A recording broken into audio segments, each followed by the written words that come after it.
देखिए, आरएसएस के लोग, भारतीय जनता पार्टी के लोग, ब्रह्म ठाकुर बनिया इस देश के रहने वाले नहीं हैं। जो लोग इस देश के रहने वाले नहीं हैं वो बाबा साहब अम्बेडकर के बनाए हुए संविधान के खिलाफ तो एक एक खिलाफ बोलबे करेंगे। एक एक अक्षर बाबा साहब के संविधान के खिलाफ लोग बोल रहे हैं। अभी वो थोड़ा थोड़ा करके संविधान के साथ संशोधन करेंगे। संविधान को ख़त्म करने की उनकी रणनीति चल रही है। ऐसा हम लोग नहीं होने देंगे। अगर संविधान से धर्मनिरपेक्ष और समाजवाद हटा दिया तो क्या दिक्कत आएगी? देखिए, ये देश जो है, भारत जो है धर्मनिरपेक्ष देश है। हर धर्म के लोग यहाँ रहते हैं। हर धर्म के लोगों को पूजा पाठ करने का, मानवता का अधिकार सबको है। सभी धर्म के का सम्मान होना चाहिए। तो कहा जा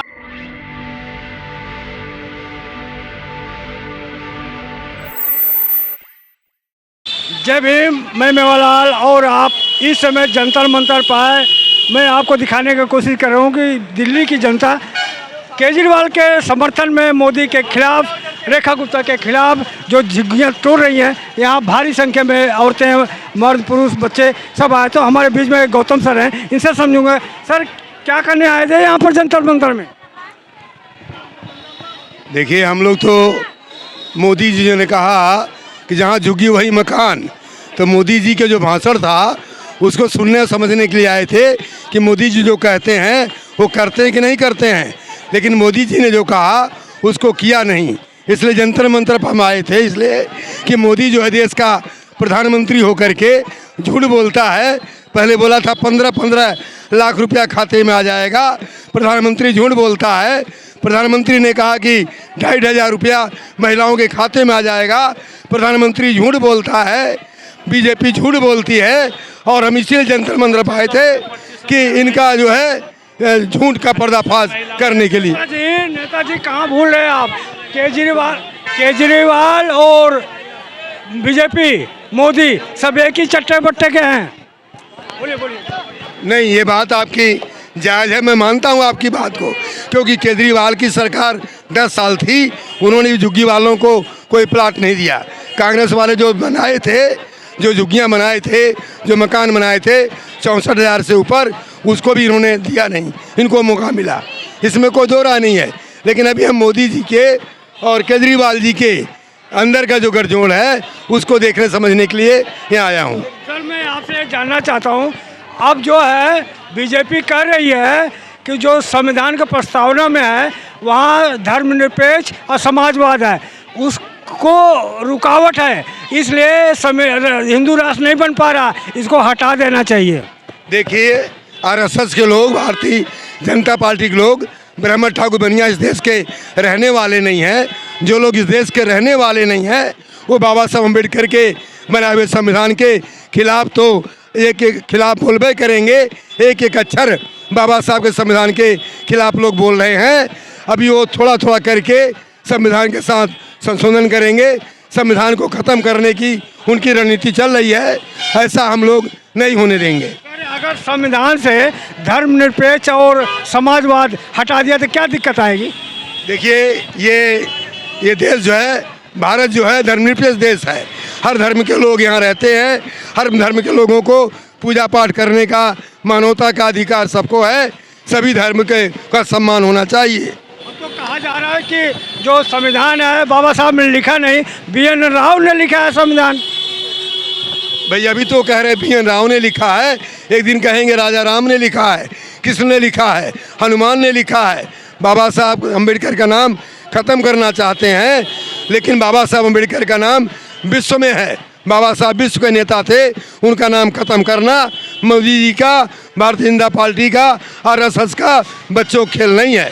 वो कुछ भी कर लें, बाबा साहब संविधान है, रहेगा, इसे कोई रोक नहीं सकता। सर जी, यहाँ जो सुप्रीम कोर्ट है वहाँ बाबा साहब का स्टैचू लगा है, लेकिन ग्वालियर के हाई कोर्ट में करें कि यहाँ पर नहीं लगना चाहिए।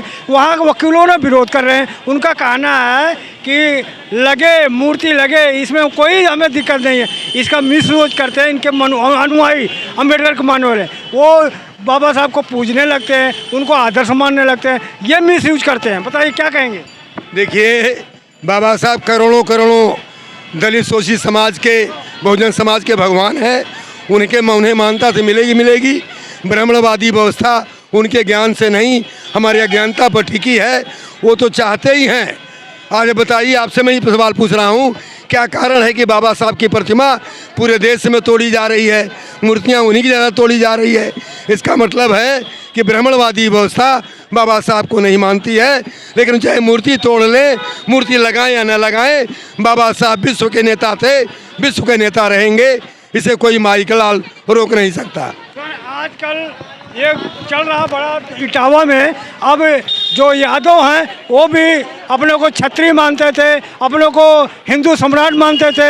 अब तो सिद्ध हो गया कि वो हिंदू नहीं है, क्षत्रिय नहीं है। वो उनको साथ किस तरह से दुर्व्यवहार किया गया, अपमानित किया गया। कैसे देखते हैं इटावा का घटना? देखिए, ये बीमारी जो है 3 साल पुरानी है। 6747 जातियों में हमारे लोग बटे हुए हैं। बैकवर्ड के लिए लड़ाई लड़ी जा रही है। बैकवर्ड जो है नहीं समझ रहा था, अब धीरे धीरे जो है बैकवर्ड समझने लगा है ब्राह्मणवादी षड्यंत्र को। तो अभी जो बैकवर्ड के साथ, यादव लोगों के साथ जो ये अत्याचार पापाचार हुआ है, ये तो पहले होना चाहिए था। जितना अत्याचार पापाचार होगा उतने जल्दी से बहुजन समाज तैयारी हो कर लेगा, आगे बढ़ेगा, विकास करेगा। सर, ब्राह्मणों के साथ बहुत बड़ा अत्याचार हो रहा है। अब ब्राह्मणों के सामने शूद्र जो है, चमार, अहीर, गड़रिया, ये कुर्सी से छोड़ के नहीं खड़े होते, पैर नहीं छूते। अब उनके साथ अत्याचार हो रहा। अब उनका धंधा भी छीनने की कोशिश कर रहे हैं यादव लोग। उनका काम तो भैंस चराना, दूध दूहना है। अब जाके कथक बचेंगे यादव लोग, अहीर लोग। देखिए, भारतीय संविधान में पूजा पाठ करने का सबको अधिकार है। पहले अधिकार था मनु के विधान में, केवल ब्राह्मण पढ़ सकता था, क्षत्रिय तलवार चला सकता था, बनिया व्यापार कर सकता था, शूद्र सेवा करता था। लेकिन वो मनु का विधान बाबा साहब अम्बेडकर ने जला के राख कर दिया। आज भारत का संविधान है, सबको अधिकार है पूजा पाठ करने का, सबको अधिकार है शिक्षा का, पढ़ने का, व्यापार करने का।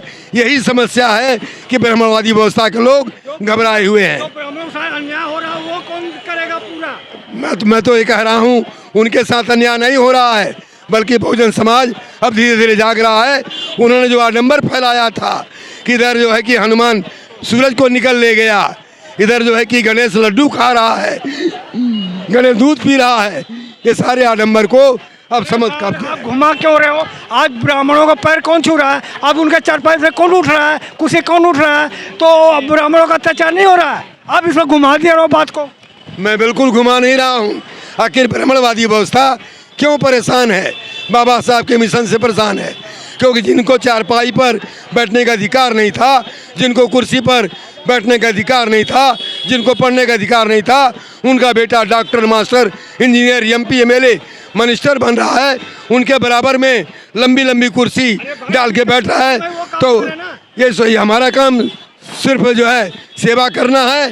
ये मनु के विधान में था, बाबा साहब के विधान में ये नहीं है।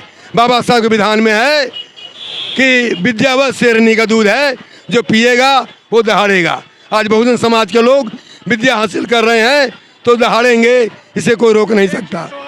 2 सवाल करिए। जात पूछना अपराध है कि जात पूछना अपराध है? जी, जात पूछना अपराध है, जात छिपाना अपराध है? ऐसा है, पहली बात जात पूछना ही अपराध है, जात छिपाना भी अपराध है। क्योंकि हमारे यहाँ जात पात तो है नहीं, बौद्धों में जात पात नहीं होती। हम लोग भारत के रहने वाले हैं, हम भारतीय हैं, हमारी एक ही जाति है, भारतीय भारतीय भारतीय। लेकिन इटावा में जो जात छुपाया है उसके ऊपर एफआईआर दर्ज हो गया है। ये तो बहुत अच्छी बात है। हम तो चाह रहे हैं और ज़्यादा होना चाहिए, क्योंकि बैकवर्ड के लोग जो है मनु के विधान को ही मान रहे थे। अभी तक अपने को बड़ा मान रहे थे, अपने को शूद्र नहीं मान रहे थे, जबकि वर्ण व्यवस्था में वो भी शूद्र हैं। तो अगर उनके साथ ऐसा हो रहा है तो धीरे धीरे उनमें समझदारी आएगी। आज नहीं कल, कल नहीं परसों समझेंगे। क्या जो अखिलेश यादव ने किया इनके काम से खुश हैं आप? देखिए, अखिलेश यादव जी के काम से मैं खुश भी हूँ और नहीं भी खुश हूँ। अखिलेश जी जब मुख्यमंत्री थे और जब वहाँ से हटे, जब वो कुर्सी जो है शुद्ध कराई गई, गाय के पेशाब से, गाय के दूध से जब शुद्ध कराई गई, तब अखिलेश को मालूम हुआ कि हम भी शूद्र हैं। इसके पहले पढ़ा लिखा अखिलेश को भी नहीं मालूम था कि हम भी शूद्र हैं। सर, मैं आपसे लास्ट सवाल पूछ रहा हूँ, क्या जो ओबीसी के लोग हैं अब उनको एहसास हो गया कि आप हिंदू सम्राट, क्षत्रिय, नहीं हो, आप भी शूद्र में हो, आप भी दलित समान हो। देखिए, उन बेचारों की गलती नहीं है। आज उनको कम से कम आज जानकारी हुई है और तमाम बैकवर्ड के लोगों को पहले से जानकारी हुई है और ये तेज़ी से जानकारी और बढ़ती जा रही है। ये जो घटना घटी है इससे जानकारी और तेज़ी से बढ़ रही है। तो यादव लोगों को पूरी तैयारी के साथ समाज में आना चाहिए। अगर ललई सिंह यादव को पढ़ते, पेरियार को पढ़ते, बाबा साहब को पढ़ते, ज्योतिबा फुले के पढ़ते, साहू जी महाराज को पढ़ते, नायकर को पढ़ते, अंबेडकर को पढ़ते, बुद्ध को पढ़ते, काशीराम को पढ़ते, डाकू फूलन देवी को पढ़ते, तो पता चल जाता कि क्या करना चाहिए और क्या नहीं करना चाहिए। सर, लास्ट सवाल एक, आप जो हमारे दर्शक देख रहे हैं उनको क्या संदेश देगा कि जो ओबीसी के साथ हुआ, कैसे साथ दोगे उनके साथ, ये दोबारा अत्याचार ना हो? मैं तो ये कह रहा हूँ कि अत्याचार पापाचार जितना ज़्यादा बढ़ेगा, फिर मैं कह रहा हूँ उतना ज़्यादा ही जल्दी समाज हमारा तैयार हो जाएगा, क्योंकि बीमारी 3000 साल पुरानी है। 33 करोड़ देवी और 56 करोड़ देवता जिस काम को नहीं कर पाए, अकेला बाबा साहब अम्बेडकर ने वो काम करके दिखाया है। तो ये तो पूरा जागृति हो रही है और होना भी चाहिए। धन्यवाद। तो देख सकते हैं कि हमारे साथ एक गौतम सर हैं, इनकी बातचीत और हमारा बातचीत कैसा लगा आप प्रतिक्रिया में जुटा है। मैं मेवालाल, जंतर मंतर। जय भीम, जय भारत।